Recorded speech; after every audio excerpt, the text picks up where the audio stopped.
Hello my beautiful souls, welcome to my YouTube channel डिया। ये एक जनरल कलेक्टिव टाइमलेस रीडिंग है। जितना रेजोनेट करे उतना रख लीजिएगा।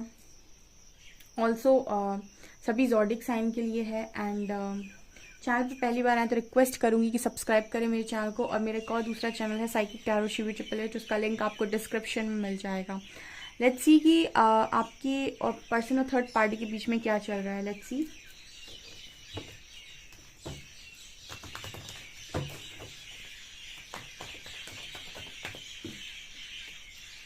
Start.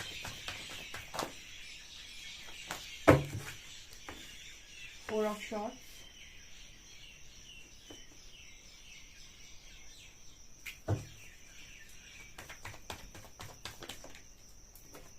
World,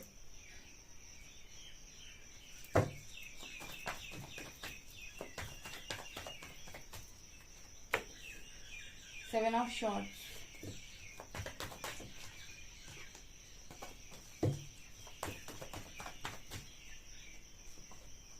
Queen of Pentacles,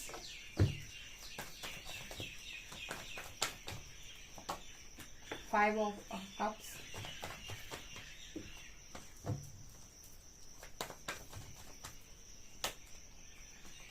Hanged Man,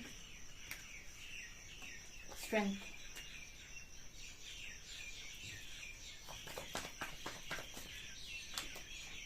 Wheel of Fortune,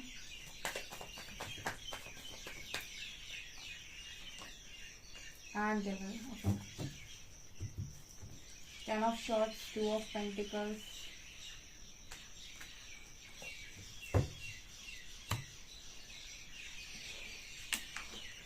okay dear. So आपके पर्सन और थर्ड पार्टी के बीच में बेसिकली क्या चल रहा है। सी गाइस, जो कार्ड्स आए हैं वो इस तरीके की बात कर रहे हैं। आज पता नहीं क्या हुआ, मौसम को लाइट नहीं है, ठीक है। तो आई होप आपको कार्ड्स नज़र आ रहे होंगे। हालांकि कार्ड्स तो आपको दिखाई दे रहे होंगे, बाकी आपको तो रीडिंग सुननी है। ओके। सो यहाँ पर आपके जो पर्सन है उनके साथ थर्ड पार्टी का सीन क्या है। देखिए, इस वक्त में आपका पर्सन तो भागने में एक्सपर्ट है, ठीक है। एनर्जी ये है कि आपका पर्सन इस वक्त में थर्ड पर्सन से रन कर रहा है। ये एनर्जी निकल कर आई है। ये भाग जाना चाहते हैं या फिर मुझे लगता है भाग ही रहे हैं। मुझे लगता है कि काफ़ी ज़्यादा इग्नोर करने की कोशिश कर रहे हैं ये उस पर्सन को। और इसका कारण मैं बता देती हूँ, बिकॉज इस पर्सन को पेन हो रहा है बहुत ज़्यादा, ठीक है। यहाँ पर क्वीन ऑफ पेंटिकल्स के नीचे डेविल की एनर्जी आई है। मुझे पता नहीं क्यों ये एनर्जी फील हो रही है कि आपका जो पर्सन है उसने थर्ड पर्सन को चुना हुआ था, क्योंकि उन्हें ऐसा लगा था कि वो थर्ड पर्सन जो भी है बहुत ही केयरिंग है, लविंग है। क्वीन ऑफ पेंटिकल्स की एनर्जी बहुत पैसे वाला है। पेंटिकल की एनर्जी, आप क्वीन ऑफ पेंटिकल को अगर देखेंगे तो लक्ष्मी की एनर्जी नजर आती है। क्वीन ऑफ पेंटिकल में माता लक्ष्मी की, जिनके पास अबंडेंस है, नॉलेज है, विजडम है, बहुत मात्र जैसे माता माता कहते हैं ना कि माता वाली एनर्जी, मदर वाली एनर्जी, ठीक है। सो बहुत लविंग, केयरिंग, ये सब उनको नजर आया था आपके पार्टनर को उस व्यक्ति में, ठीक है। अब आप ये मतलब जब भी थर्ड पार्टी की रीडिंग होती है तो आपको रियलिटी बताती हूँ मैं कि आपका पर्सन इसी तरीके से सोच कर गया था वहाँ पे, बिकॉज यहाँ पर ये एनर्जी आई है। बट अभी कई बार मैंने अपनी रीडिंग में एक चीज़ गाइड की हुई है कि आप ऊपरी दिखावे से कुछ समय तक लोगों को प्रभावित कर सकते हैं, ठीक है। अंत में आपके अंदर की जो चीज़ें हैं वो कहीं ना कहीं आपके मतलब आपकी लाइफ में कौन टिकेगा ये इस पर निर्भर करता है कि आप अंतर मन से कैसे हैं। बाकी ऊपरी दिखावे से आप किसी को अपनी लाइफ में लेकर तो आ सकते हैं, लेकिन उसको रोक कर तभी रख सकते हैं जब आपके गुण अच्छे हों। आपका जो क्वीन ऑफ पेंटिकल का कार्ड आता है ना, ये चीज़ की बात करता है कि ऊपरी दिखावा, पैसा, मनी, ये बहुत कुछ हो सकता है इस पर्सन के पास। लेकिन नीचे डेविल कार्ड आया है। लेकिन कुछ हरकतें ऐसी हैं जिसको पार्टनर टॉलरेट नहीं कर पाते हैं, ठीक है। जब दो लोग कनेक्शन में आते हैं तो आप दोनों एक दूसरे की नेगेटिविटीज को टॉलरेट नहीं, मतलब बहुत सारे लोग नहीं कर पाते हैं। तो आपके जो पर्सन हैं इनको भी स्टार्टिंग में बहुत सब कुछ ऊपर से बढ़िया बढ़िया सा है, चमक बहुत अच्छी दिखाई देती है, लेकिन रियलिटी से जब सामना होता है तो फिर वो तकलीफ देती है। तो यहाँ पर डेविल कार्ड दिखा रहे हैं कि कुछ नेगेटिव एनर्जीज इस पर्सन के अंदर हैं। अब नेगेटिविटी सबके अंदर होती है, सब कोई दूध का धुला नहीं है, सबके अंदर कुछ ना कुछ कमियां होती हैं। बट जैसे अब आप स्पिरिचुअलिटी में आए, ठीक है, तो यहाँ पर आकर आपको बहुत कुछ आपके अंदर का नकारात्मक बाहर निकल गया होगा, जैसे गुस्सा, नफरत, बहुत सारी चीज़ें आपने निकाल दी होंगी अभी तक बाहर, और नहीं निकली है तो आगे आने समय निकल आएंगी। तो ऐसा नहीं है कि इंसान परिवर्तित नहीं हो सकता, वो भी बिल्कुल पॉसिबल है, समय सबको परिवर्तित करता है। पर समय की मार पड़े तब। यहाँ पर कार्ड आ रहा है डेविल का, तो अभी तो फिलहाल ऐसा कुछ नहीं हुआ है थर्ड पर्सन के साथ। उनको उनके अंदर कुछ नकारात्मकता है जो अभी तक बनी हुई है। अब इस पर्सन की नेगेटिविटी से ये पर्सन रन करना चाहते हैं, मतलब उसकी नेगेटिविटी जो भी है उस पर्सन रन कर रहे हैं, ठीक है। वो उस नेगेटिविटी को झेल नहीं पा रहे। एंड इनका जो नीचे वो व्हील ऑफ फॉर्च्यून आया 7 ऑफ शॉर्ट्स, ये क्लियर इस चीज़ की बात करता है कि हर बार आपके पर्सन को भागने का मौका नहीं मिलता। मतलब ये कुछ इस तरीके की बात कर रहा है कि ज़िंदगी हमेशा आपको थाली में परोस के चॉइसेस नहीं देती है, कि आपके पास बहुत सारी चॉइसेस रखती जाए कि चलो इस समय पर ये उठानी थी, कोई दिक्कत नहीं है, आगे बढ़ो, अब आपको तुम्हें दूसरी चॉइसेस देंगे।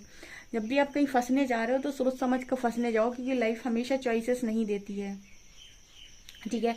आपके पर्सन जब आपके साथ थे तो इनके पास चॉइस थी, तो इनको आप में नेगेटिविटीज नजर आई है, जो भी नजर आया तो आपसे तो रन कर गए, ठीक है। तो आपके पास ऑप्शन था, ठीक है। जब इनके पास ऑप्शन था, अब इनके पास ऑप्शन भी नहीं है, क्योंकि जहां भी ये फंसने गए हैं अब ये वहां से भागना चाहते हैं, बट अब ये ऑप्शन नहीं है। जिंदगी बार बार आपको मौके नहीं देती। और दूसरी चीज यहाँ पर एक चीज और होती है कि जब भी आप किसी को जज कर रहे हो या ये देख रहे हो कि सामने वाले में कितनी कमियां हैं, आप जरा अपने अंदर झांक कर देखो कि आपके अंदर कितनी कमियां हैं। अगर आपके अंदर एक भी नहीं है तो आप बहुत जज करो सामने वाले को, ठीक है, कि अरे भाई मैं तो बहुत बढ़िया हूँ, ये तो बिल्कुल ही बेकार है। जब अगर आपके अंदर कमियां हैं तो दूसरे को जज करने से अच्छा है कि आप उसको मौका दें परिवर्तित होने का, ठीक है। यहाँ पर व्हील ऑफ फॉर्च्यून इस चीज़ की बात कर रहा है कि आपकी कमियां देखकर ये भागे हो सकते हैं, लेकिन अब ऑप्शन नहीं है, ठीक है। ये चीज़ यहाँ पर नज़र आ रही है, क्योंकि आपके पर्सन ने प्रोमिसेस आपके साथ भी यहाँ पर बहुत सारे किए हो सकते हैं, बट उनके साथ नहीं इन्होंने चीज़ें निभाई, मतलब रिस्पॉन्सिबिलिटी अपनी नहीं निभाई, ठीक है। क्योंकि जब चीज़ें आप दोनों के बीच में खराब हुई तो इस पर्सन ने भागना ज़रूरी समझा, जबकि अगर इन्होंने आपके साथ प्रॉमिस किया था तो रिस्पॉन्सिबिलिटी निभानी चाहिए थी। इससे आपका सैटर्न बहुत खराब होता है। अगर आप किसी को कमिटमेंट दे रहे हैं किसी भी तरीके, चाहे पेरेंट्स को चाहे भाई बहनों को, तो शनि कहता है कि अपनी बात पे खड़े रहो, ठीक है। अगर आप अपनी बात से मुकरे तो उसका परिणाम आगे बिल्कुल पॉसिबल है। तो अपनी बात से भागो मत, उसको कहीं ना कहीं अपनी बात पर खड़े रहो। आपके जो पर्सन है इस वक्त की एनर्जी इनकी यही है कि अब ये वहां से भी भागना चाह रहे हैं, लेकिन ऑप्शन नहीं है। अब ये व्हील ऑफ फॉर्च्यून कर्मा को भी दिखाता है, कहीं ना कहीं इस चीज की बात करता है कि इंसान तभी भाग सकते हैं जब इनका सही समय होगा, या फिर गुड लक इनके फेवर में दोबारा आएगा। वर्ल्ड की एनर्जी है, दोबारा साइकिल की एनर्जी है, ठीक है, स्ट्रेंथ की एनर्जी है। तो बहुत हिम्मत इस पर्सन ने भी बनाई हुई है जिस भी कार्मिक साइकिल में ये है, क्योंकि थर्ड पर्सन के साथ ये क्लियर नजर आ रहा है कि आप देख सकते हैं कार्ड्स आपके सामने हैं, devil, 7 of shorts, hangman, 4 of shorts, 5 of cups, 9 of wand, 2 of pentacles and 10 of shorts. ये जिस तरीके से कार्ड्स आए ना, ये क्लियर बता रहे कि आपका पर्सन स्टक है, बहुत स्ट्रेंथ बनाई हुई है, किसी से कोई बात नहीं करता है इस वक्त में, किसी को कुछ बताने की कोशिश नहीं करता है। एक होता है ना कि साइलेंट ट्रीटमेंट दे देना सबको, और ऐसे सोचने लगना कि कभी लाइफ में कुछ ठीक नहीं होगा, और मतलब उम्मीद सी हार जाना अंदर अंतर मन से। इस तरह की एनर्जी है, भयंकर ही रिग्रेट है इस पर्सन को अपनी गलतियों का। एंड हैंगमैन ये दिखा रहा है कि इस वक्त में उल्टे लटके हुए हैं, ठीक है। इस कार्ड को जब भी मैं देखती हूँ तो मैं बोल देती हूँ ये पर्सन उल्टा लटका हुआ है, ठीक है। क्योंकि उसको कुछ समझ में नहीं आ रहा है कि आखिर मैं करूँ तो करूँ क्या, ठीक है। कोई स्ट्रॉन्ग इंसान हो सकता है ये, जिसको ये पर्सन अपनी लाइफ से इतनी आसानी से इजीली टाटा बाय बाय बोल नहीं सकते, जैसे उन्होंने आपको बोल दिया, ठीक है। जितना आसान से उन्होंने आपको बोल दिया कि आप अपनी लाइफ से जाइए, मतलब उनकी लाइफ से जाइए, उतनी आसानी से मुझे लगता है ये क्वीन को नहीं बोल पा रहे हैं कि मेरी लाइफ से बाहर जाइए, ठीक है। इतना आसान नहीं है। यहाँ पर इस पर्सन की एनर्जी में अकेलापन है, डर है, इस पर्सन की एनर्जी में डर रहे हैं बहुत ज़्यादा, ठीक है। डरावनी एनर्जी क्यों है यहाँ पे, क्योंकि चल नहीं पा रही इस वक्त में, ठीक है। आपकी एक लिमिट तक तो चल जाती है, उसके बाद चल नहीं पाती, तो डर है। और सबसे ज़्यादा इंपॉर्टेंट ये है, अगर आप स्पिरिचुअल जर्नी का पार्ट है तो स्पेशली आपके जो डर हैं वो कहीं ना कहीं सरफेस होने लगते हैं, क्योंकि उन्हें रिलीज होना होता है। तो इंसान को बहुत तकलीफ होती है, वो नहीं चाहता कि वो अपने डर का सामना करे, ठीक है। यहाँ पर जगलिंग सिचुएशन है, आपका पर्सन सोच सोच कर पागल हो रहा है। 2 of pentacles, continuously thinking thinking thinking, over thinking over thinking over thinking. 10 of shorts, बहुत हर्ट है गाइस, आपके सामने कार्ड्स हैं। 10 of shorts, literally back stepping इस पर्सन को फील हो रही है, चीटिंग फील हो रही है, ठीक है, एंड पेज ऑफ पेंटिकल्स का कार्ड है। यही पर्सन गए थे ऑफर लेकर, ठीक है, यही पर्सन गए थे, ये आपका पार्टनर ही गया था ऑफर लेकर, क्योंकि आप ये पेंटिकल देख रहे हो ना जो इसके हाथ में, वो इस क्वीन के हाथ में भी है। तो आपको ये नजर आएगा कि ये कहीं ना कहीं इस क्वीन के पास ये पेंटिकल लेकर खुद गए थे। ठीक है, ये खुद गए थे वहां पर कि भाई मेरे साथ कनेक्शन बना लो, मुझे तुम बहुत पसंद हो एंड ऑल। ठीक है, जो भी है, ठीक है, ये यहाँ से ऑफर आपके पर्सन की तरफ से ही गया था। ठीक है, यहाँ पर स्टार का कार्ड है। इस पर्सन को इस वक्त में स्ट्रॉन्ग हीलिंग की जरूरत है, बहुत स्ट्रॉन्ग हीलिंग की जरूरत है, क्योंकि इस पर्सन की अंदर से ना चाहते खत्म सी हो गई हैं। चाहते खत्म सी होने का मतलब है कि उम्मीद खत्म हो गई है, कहीं बहुत कड़क फंसे हुए हैं आपके पर्सन, और ये भाग रहे हैं वहां से। मतलब भागने का मतलब है कि एनर्जी वाइज ये पर्सन रनिंग स्टेट में है, मतलब भागने की कोशिश कर रहा है कॉन्टिन्यूसली। एनर्जी वाइज ये पर्सन उससे दूरी बनाने की कोशिश। एनर्जी वाइज का मतलब क्या हुआ?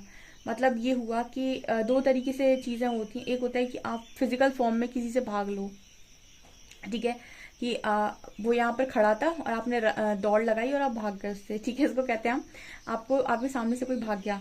एक होता है एनर्जेटिक लेवल पर कोई इंसान आपसे भागने की कोशिश कर रहा है क्योंकि वो आपकी एनर्जीज को मैच नहीं कर पा रहा है, या फिर उसे आपके पास आते ही इरिटेशन हो रही है। ठीक है, तो वो इंसान एनर्जेटिक लेवल पर भागता है, उसका मतलब ये होता है कि वो आपसे दूरी बनाकर रखना चाहता है, वो आपसे कम बात करना चाहता है, उसको आपकी एनर्जी इरिटेट कर रही है, उसको आप पसंद नहीं आ रहे हो, उसको आपसे बहुत मतलब तकलीफ हो रही है आपसे बात करती, उसकी ट्रिगर सरफेस हो रहे हैं, उसको बहुत सारी चीजें ट्रिगर हो रही हैं, तो वो आपसे एनर्जेटिक लेवल पर भागता है। वो नहीं चाहता कि आप दोनों की एनर्जी कॉर्ड कनेक्टेड रहे आपस में, और जितना हो सके वो आपसे कम बात करने की कोशिश करता है, आपको अपनी ज्यादा बातें भी नहीं बताएगा, आपको कुछ भी शेयर करने की कोशिश नहीं करेगा, जितना हो सके लिमिटेड बात करेगा, और बहुत कोशिश करेगा कि आपसे कम ही बात हो। इसको कहते हैं एनर्जेटिक लेवल पर भागना। ठीक है, जब आपके पर्सन आपसे भागे थे वो भी एनर्जेटिक लेवल पर ही भागे थे, वो आपकी एनर्जीज को मैच नहीं कर पा रहे थे। अब जो थर्ड पर्सन से है वहां से भी भागना चाहते हैं, लेकिन वहां भी एनर्जेटिक लेवल पे तो डिस्टेंस मेंटेन कर लिया इस पर्सन ने, लेकिन फिजिकल फॉर्म में ये तब तक भाग नहीं सकते जब तक इस पर्सन का ये साइकिल कंप्लीट नहीं हो जाता। ठीक है, मतलब उनको छोड़कर, बेसिकली उस व्यक्ति को छोड़कर आपके पर्सन तब तक नहीं भाग सकते जब तक इनका ये साइकिल कंप्लीट नहीं हो जाता। एनर्जेटिक लेवल पे तो आप किसी से भी भाग लो, बात कम बात करने लगो, ठीक है, दूरी बना लो, अपनी बातों को कम शेयर करो, ठीक है, मतलब रखना कम कर दो, ये होता है एनर्जेटिक लेवल पर भागना। लेकिन फिजिकल तभी आप भाग सकते हो, फिजिकल फॉर्म में, जब आपको ये परमिशन हो कि आप इस व्यक्ति को छोड़ सकते हैं, क्योंकि यहाँ पर छोड़ने की बात हो रही है इस तरीके से भागने से। तो अभी आपका पर्सन, हम ये नजर आता है कि वहां तो वैसे फंसा हुआ है, एनर्जेटिक लेवल पर भागने की कोशिश कर रहा है, यानी कि आप ये कह सकते हैं कि 5D में पर्सन ने थर्ड पार्टी को रिलीज कर दिया होगा, मतलब मन में कोई जगह ना देना। एनर्जेटिक लेवल पर भागने का मतलब है कि मन में कोई जगह नहीं देना। ठीक है, और कहीं ना कहीं मुझे ये भी एनर्जी लग रही है कि मतलब ये तो मुझे लगता है कि फिजिकल फॉर्म में भी भागना चाहते हैं, 3D में भी वहां से छोड़ देना चाहते हैं चीज़ों को, लेकिन यहाँ पर वर्ल्ड और व्हील ऑफ फॉर्च्यून ये दिखा रहे हैं कि जब तक स्ट्रॉन्ग कर्मा रिलीज नहीं हो जाता, मतलब जब तक ये इस तरह लेसन नहीं सीख लेते, जो भी वो लेसन सिखाने आया है आपके पर्सन की लाइफ में, तब तक ये पर्सन रन नहीं कर सकते, भाग नहीं सकते। इनको ये साइकिल तभी ब्रेक होगी जब ये पर्सन लर्न कर लेंगे अपनी लेसन को। और यहाँ पर एक चीज़ और नज़र आती है कि जब भी आपकी लाइफ में कोई आ रहा होता है और उसके साथ आप रिपीटेड पैटर्न में घूम रहे हैं, इट मीन्स कि वहाँ पे आपका स्ट्रॉन्ग कोई यहाँ पर लर्निंग है, कोई स्ट्रॉन्ग लेसन है जो आपको सीखना है। और जब तक आप नहीं सीखेंगे, आप कितने भी लोगों के पास भाग कर जाइए, जैसे मान लीजिए एक पार्टनर स्विच करके आप दूसरे के पास पहुंच गए, फिर तीसरे के पास पहुंच गए, जब तक आप वो लेसन लर्न नहीं करेंगे, आपको सेम एक्सपीरियंस होगा सारे पार्टनर्स के साथ, फिर भले ही आप उन्हें अपना कार्मिक बोलते रहें, सोलमेट बोलते रहें, या जो भी बोलते रहें। ठीक है, तो आपका जो भी रिपीटेड पैटर्न है जिसकी वजह से आपने हमेशा चोट खाई है, उस पैटर्न को ब्रेक करो, अपना वो लेसन लर्न कर लो, क्योंकि आपका पर्सन भी यही कर रहा है, एनर्जेटिक लेवल पर भागने की कोशिश कर रहा है, लेकिन ये नहीं देख रहा है कि लेसन कौन सा लर्न करना है। अगर सीख लेता है तो परमात्मा खुद ही साइकिल को रिलीज कर देंगे, वो खुद ही वहां से आपको निकाल देंगे बाहर। ठीक है, स्पेशली तब जब आप एक स्पिरिचुअल जर्नी का पार्ट है तो आप बिल्कुल निकाल दिए जाएंगे। लेकिन आप अगर सीखेंगे नहीं और आप हर जगह से भागने की कोशिश करेंगे, तो भागना किसी सिचुएशन का अंत है ही नहीं। ठीक है, सीखना उस सिचुएशन का अंत होता है। ठीक है, ये चीजें यहाँ नजर आ रही। फिलहाल तो बहुत अकेलापन है, डरावनी एनर्जी है, डरा के धमका के रखा है किसी ने आपके पर्सन को। ठीक है, बहुत ही ज्यादा मतलब पेन की एनर्जी है, बैक स्टेपिंग की एनर्जी है, चीटिंग की एनर्जी यहाँ नजर आ रही है। ऑल्सो यहाँ पर जो भी रूड बिहेवियर है इस पर्सन का, जो भी इस पर्सन के अंदर वो है कि कंट्रोल कर लिया इस पर्सन ने अभी खुद को बहुत ज़्यादा, ठीक है। किसी से कुछ कहना नहीं है, इस पर्सन की एनर्जी है कि मुझे नहीं कहना किसी से कुछ, जैसे जो समझना है समझे मेरे बारे में, आई डोंट केयर। इस तरह की एनर्जी आपके पर्सन की नज़र आती है। बहुत ही ज़्यादा अभी समय में रूड हो गए हैं, बहुत ही ज़्यादा परेशान से मुझे यहाँ पर नज़र आ रहे हैं। मुझे नहीं समझ में आ रहा है कि आपका पर्सन इतना परेशान क्यों है। ये चाहे तो पैटर्न ब्रेक कर सकता है, बट हिम्मत चाहिए पैटर्न को ब्रेक करने की। सो गाइज, आपसे कितना रेजोनेट होता है मुझे कमेंट सेक्शन में जरूर बताएं, और डेफिनेटली इस रीडिंग को क्लेम करें। वीडियो पसंद आए तो लाइक ज़रूर करें, चैनल पर पहली बार आए तो सब्सक्राइब ज़रूर करें। Thank you guys.